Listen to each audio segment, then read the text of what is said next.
Assalamu alaikum ve rahmetullahi ve berekatuh saygı teleseyircilerimiz. Siz Kadınlar Alemi programmasını seyretesiniz. Bugünkü programımızın mevzusu güzel ahlaktır. Ve bugün stüdyamızda Kırım Müslümanlarının dini idaresinin din hocası ve aynı zamanda faydalı ilim leyhasının yol başçısı Zeynep Hoca Bayırova bulunmakta. Assalamu alaikum Zeynep Hocam. Aleykümselam. Stüdyamıza hoş geldiniz ve mübarek. Cuma gününüz hayırlı ve mübarek olsun. Hoş olduk, çok sağ olun.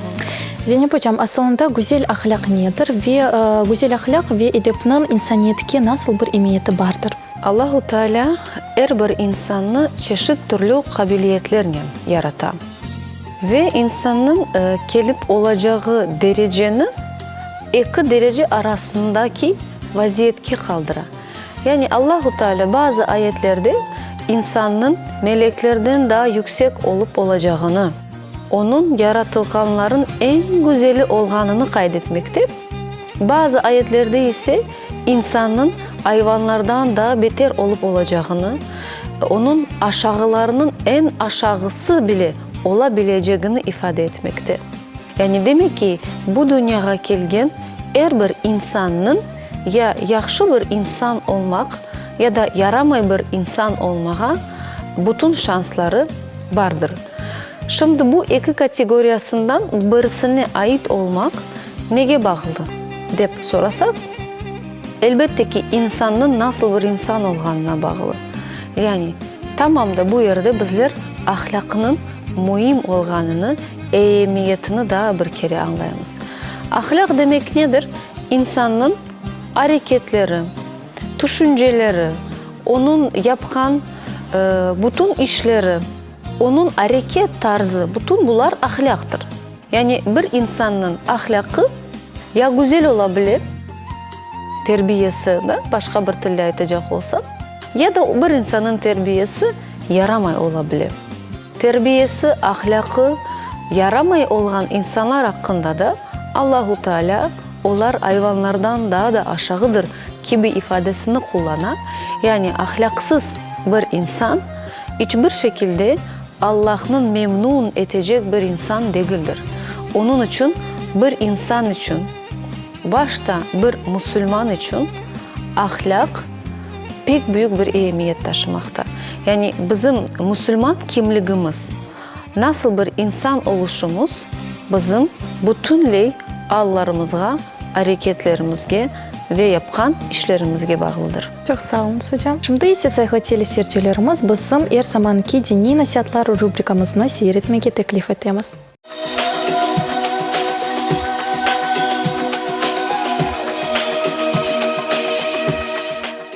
İnsan doğanı andan başlap bir hususta bir örnekке muhtaç. Çünkü o til, din, ahlaki hususiyetler gibi hayatını şekillendirgen. Bütün fikir, inanı ve faaliyetlerini hep özüne gösterilgen örnekler ve onlardan algan tesirlerini menimsey. İnsanlık her daim ince ruhlu, açık, nazik yürekli eberlerge ihtiyaç duya. Onun için lütuf ve keremi sonsuz olgan Allah. İnsanға tek kitaplar değil, bir kitaplarının canlı ifadeleri dinilgen ve bin bir üstün fasıflarla sıfatlangan peygamberler, yani örnek şahsiyetler bergen.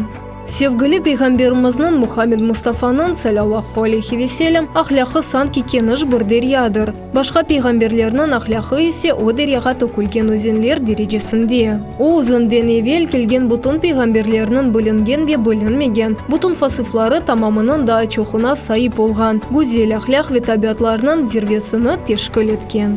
O öz devrine kadar insanlığının düşünce ve yaşayışında kıyametke kadar olacak ihtiyaçlarını da karşılayacak bir şahsiyet olmak üzere ahir zaman peygamberi olarak yeberilgen. Hakikaten Allah Resulü Mustafa'nın sallallahu aleyhi ve sellem yüksek ahlakını beyan etip, men güzel ahlakını tamamlamak üzere yeberildim.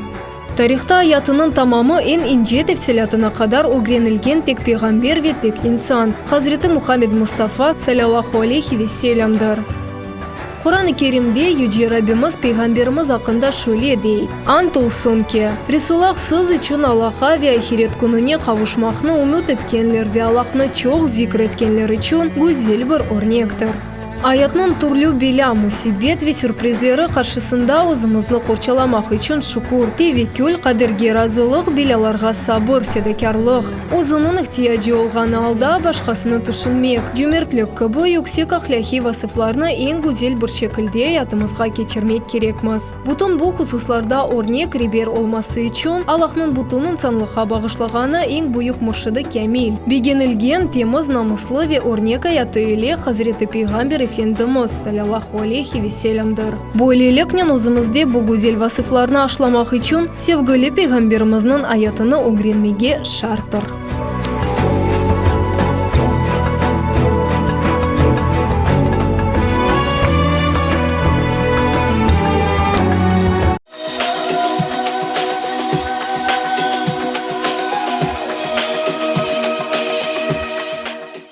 Hocam, ahlak ile imanın arasında bir bağ var mı? Mutlaka. Zaten İslam üç temel esas üzerinde kurulgandır. Bu esaslardan birincisi imandır. Yani iman bir Müslüman için, bir insan için dünyada en kıymetli şeydir. Şimdi bu temeli iman olgan insana ibadet gerek. Yani ibadette bu imanın daima taze olması için, son nefeste bir insanın Allah'a imanla ketip olması için onu pekiştirgen bir ibadet vardır. Ve bunun neticesinde de üçüncü bir esas da İslam'da ahlaktır. Yani iman, ibadet ve ahlak bunlar bütünle birbirine bağlı ve bir Müslümanın yaşayışında o şahsiyetinin inkişafında temel taşlar gibidir.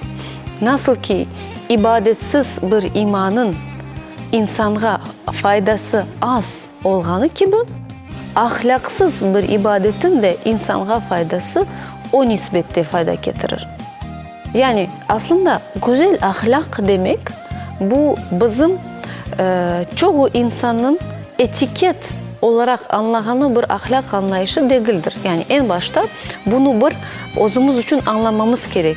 İslam'da güzel ahlak demek, bu bir hareket kaideleri, bir İslami etiket demek değildir. Güzel ahlak demek birinciden seni yaratkanha karşı vicdanlı olup teşekkür bir al içinde, şükran bir al içinde ona kulluğunu yapmaktır. Peygamberge aleyhisselam'a ümmet olup özünü en layık bir Müslüman gibi alıp barmandır. Yani peygamberin ümmetinin olganını hakkını vermendir. Ve üçüncü bir esas da ahlakının üçüncü bir esası Allah'ın yaratkan bütün canlılarına karşı insanlar olsun, hayvanlar olsun, ösümlükler olsun, onlara karşı güzel hareket etmektir. Yani bütün bunlarını bağlaganımız vakit biz göremiz ki iman ve ahlakın arasında doğrudan doğruga bir bağ vardır. Ahlakı çirkin olgan bir insanın ya da iç ahlakı olmayan bir insanın imanının güzel olganını aytmak pek kıyın bir şeydir. Çünkü insanın içerisindeki bu iman dışarıga fışkırganı zaman o insan ister istemez özünü güzel alıp bara. Birinciden yaratıcısına karşı teşekkür borcunu yerine getirmekte. Yani başka insanlara karşı güzel davrangan, terbiyeli olgan, lakin Rabbini tanımagan, asıl tanıması gerek olgan birisini tanımagan bir insan güzel ahlaklı bir insan sayılıp olamay. Yani bütün bunlarını anlatmamızın sebebi aslında ahlakının ne kadar İslam'da keng bir manası olganını anlamak içindir. Ahlaksız bir din düşünülüp olamaz. Zaten İslam'ın maksadı da nedir? İnsanlarını güzel ahlaklı yapmaktır. Yani İslam'ın bütün kaideleri, bütün şartları, bütün aram ve helalları hepsi insanı güzel bir insan yapmak için koyulgan Allah'ın kanunlarıdır. Onun için ahlak olmayan bir din zaten şüpheli bir dindir. İnsanın imanına tesir etken, onun Müslüman kimliğini ortaya çıkaran tek şey güzel ahlaktır. Çok sağ olun hocam. Шымды ise сайғы телесерчелерimiz bizim nevbetteki rubrikamızını seyretmege teklif etemiz.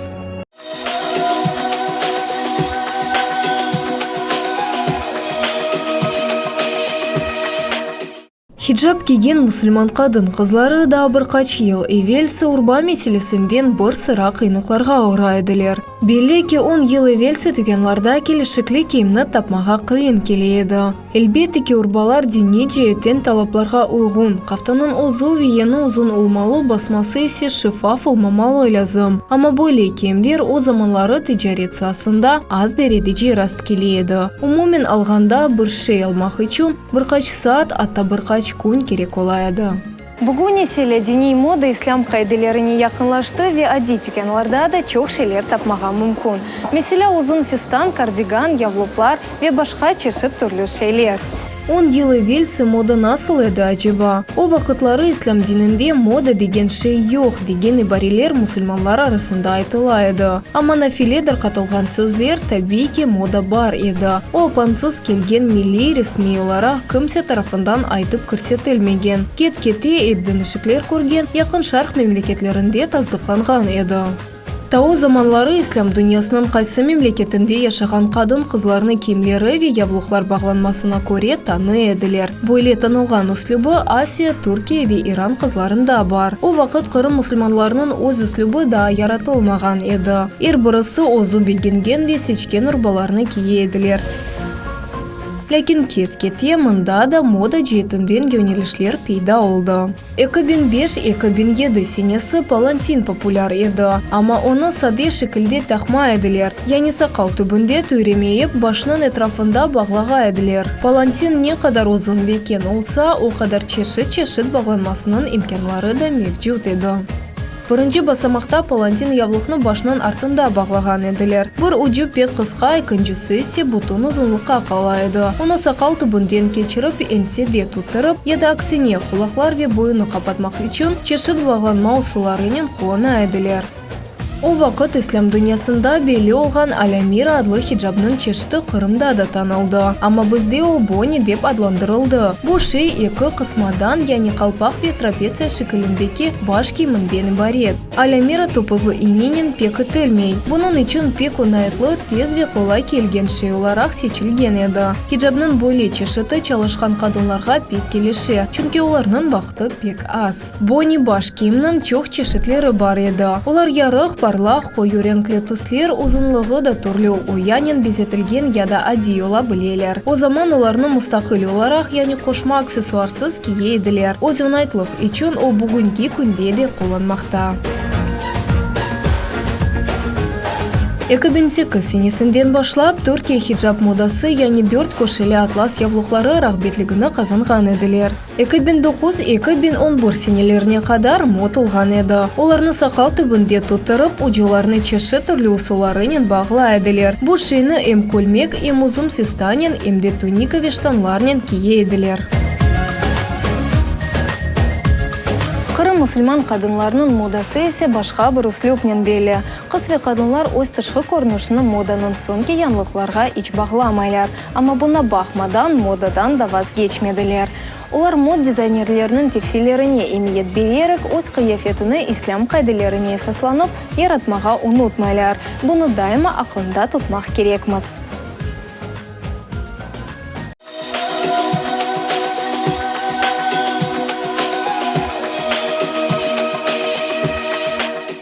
Жене бочам, білеміз ке севгілі пейғамберіміз Мұхаммед Мустафа саллаллаху алейхи салям бұтын инсаниетке гүзел бір өрнек кыбы йоланылған. Ве бұны да қайда етмеге керекке тарихта тек бір пейғамберінің Мұхаммед Мустафаның аяты инче тефсилатлажа анлатыла. Бойлелекнен пейғамберіміз саллаллаху алейхи салямның аятында олып кечкен ахляки бойле меселелерін бізге аңлатып олырсыңыз ма? Әлбетте, бір инсан мен güzel ахлақлы olacağım дегені вақыт mutlaka bir nümunege ihtiyacı olur. Doğru mu?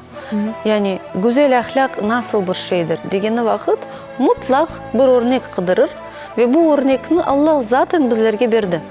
Yani dedi ki sizin peygamberiniz Muhammed Aleyhisselam insanların en yücesidir. Onun ahlakı en güzeldir. Bunun devamında da Allahu Teala dedi ki iman etkenler için, ahiretke kavuşmakını umut etkenler için, Allah'ını çok zikretkenler için Resulullah'ımızda güzel bir örnek vardır. Ve bunun da Hazreti Ayşe'nin ifadesiyle bunu çizmek mümkün. Hazreti Ayşe de peygamber nasıl bir insan idi deyip sorulğanı vakit tek cevap verdi. Onun ahlakı Kur'an idi degeni.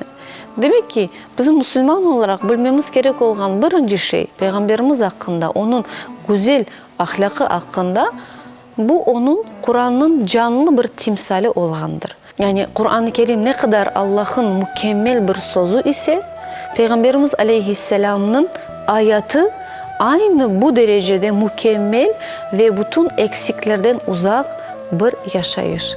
Yani bizler günahkar bir insan olarak özümüzge daima kusursuz bir insan yoktur gibi ibare kullanıp özümüzü birçok zaman rahatlandırabilemiz. Lakin bunu da unutmamalıyız ki Allah'ın insanların arasından saylagan, meleklerin bile onu güzelliğini, ahlakını künlegen bir insan bu dünyada var idi. O da Muhammed Aleyhisselam idi. Biz de onun ümmeti olganımız için ondan örnek almak gerekmiz. Onun yaşayışına göre özümüzün yaşayışımızı ve terbiyemizi şekillendirmek gerekmiz. Peygamberimiz Aleyhisselam ister Allah'a karşı hareketlerinde olsun, ister öz ümmetine karşı hareketlerinde olsun, hatta ister Müslümanlardan başka insanlar için her zaman bir karakter gösterdi. Birinciden en merhametli, en çok sözünü tutkan, en adaletli bir insan olan idi. Biz bilemiz ki Yahudiler olsun, müşrikler olsun, o devirde putlarga tabıngan insanlar bugün keleydiler, peygamberden cenkleşeydiler. O kadar nefret edip onu evinden kuva ediler, ona zulüm eteydiler. Lakin bir yolculukka çıkanları vakit bu şehirde en yalansız, en mükemmel, en emin insan peygamberimiz olganı için mallarını, mülklerini, altınlarını kendi ona kaldırıp keteydiler. Çünkü bileydiler ki bu Muhammed hiçbir zarar getirmez onların mallarına. Benim cesimine bu örnek, bu güven ve işanç şahsiyet bugünkü Müslümanlar için en çok ihtiyaç duyulgan bir şahsiyet örneğidir. Yani mesela Peygamberimizin yanında balalıktan beri Hazreti Enes radıyallahu anh var idi. Onun anası küçük yaşta ya Resulallah ben sana mal, mülk, altınım yok getirip olacağım ama ben en kıymetlimini sana getirdim, oğlumu getirdim deyip özünün oğlunu peygamber ne yap dese onu yap deyip peygamberimizge hizmet etmesi için kaldıram. Ve Hazreti Enes de men bütün ömür onun tızının tibinde oldum. Elbette bir hatalarım olaydı bazen. Bala olarak belki bazı şeylerini yanlış yapkanlarım da olaydı ama men de peygamberimizin ağzından bir kere bile onun bana kızmasını, hakaret etmesini, hatta ki sesini çıkartmasını bile eşitmedim değil. Yani menimcesine bana böyle bir şahsiyet arayışı içinde olan insanlar bütün bu suallerini tatmin edecek bir şahsiyet olarak Peygamberimiz Aleyhisselam'ını tapabilirler. Ve biz bilemiz ki bizler ona ne kadar oşamaya tırışsak o kadar da güzel bir insan olmaya şansımız var. Evet, inşallah. Şimdi ise saygılı teleseyircilerimiz bizim növbeteki rubrikamızda ruhiyatçımızdan bala ve oyun mevzusunda meraklı ve mühim tavsiyelerini dinlemeye sizge teklif etmemiz.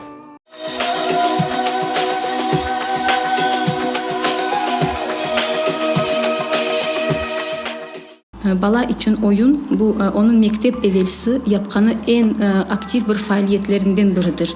Ya da oyun içinde bala bizim oğa öğretip olamağanımız ya da anlatıp olamağanımız bazı mevzularını öz deneyimlerinin anlaması ve keşif etmesi için bir vasıtadır. Bala için oyun bu boş vakit geçirmek anlamına gelmiyor. Bala için oyun bu pek ciddi bir iştir. Nasıl ki bir hoca için yapkan bergen dersi talebesi neyse bala için oyun anlayışta odur. Çünkü bala oyun içinde özünü ifade ete, belki sözde anlatıp olamağını ya da paylaşıp olamağını, çeşitli düşünce ve kaygılarını oyun içinde anlata ve en gizli taraflarını oyunda ana babasıyla paylaşar. Ve bala oyun vaktinde anasını ya da babasını öz oyununa, öz dünyasına davet ettiği vakit bu davetini reddetmemek, onu kabul etmek. Çünkü bu davetini reddetmek, balaların dünyasını reddetmek anlamına geliyor. Ve oyun balanın birçok sahada inkişaf etmesine yardımcı olur. En birinci bu balanın içtimai anlamda, beden terbiyesi anlamında ya da onun duyguları ve hislerinde birçok başka bir seviyelerge yükselmesine yardım etti. Bundan da gayrı çeşitli türlü meselelerde çözüm yollarını tapmasına ya da öz yeteneklerin açılmasına, yani bu oyuncaklarının amacı dışında kullanmasını öğretip yeteneklerin açılmasına yardımcı olan. Bala oyun oynağanı vakit onu çok fazla engellememek, onu oyuncaklarına zarar vermemek, onları yıkıp bozmamaka dikkat etmek gerek. Çünkü böyle yapılğanı takdirde bala onun dünyasını bozulğanını anlamına getirir. Balağa her vakit tur yapma, bekle demeye de demeyik. Çünkü böyle aytılğanı vakit bir vakitten son bala öz kişiliğini, öz şahsiyetini durdurmasına vesile olması mümkün. Bala ne kadar çok oyun oynasa o kadar streslerden uzak kala ve daha da çok rahatlay. Unutmamak gerek ki bala oyun ile yaşamğa, hayatqa hazırlana ve çeşitli türlü tecrübeler alğanını unutmayık.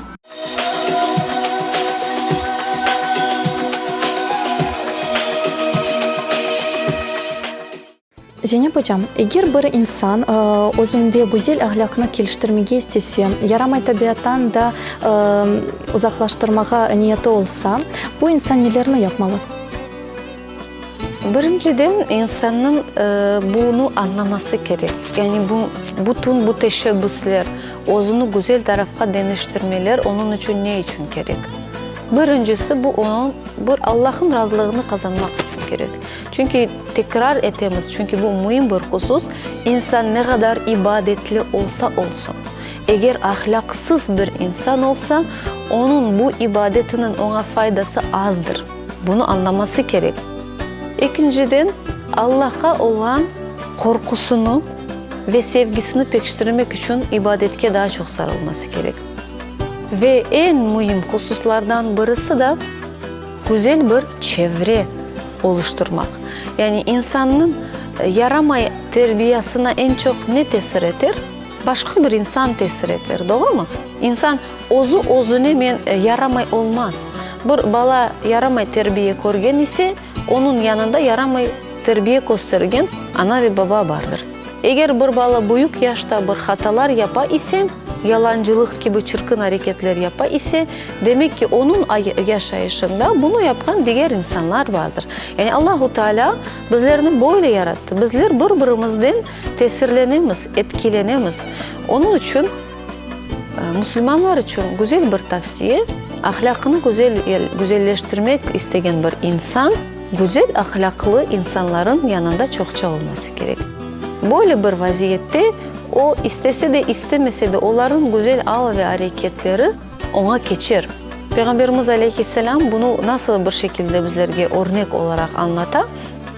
Güzel ahlak değil ve çirkin ahlak bir misalge benzer değil.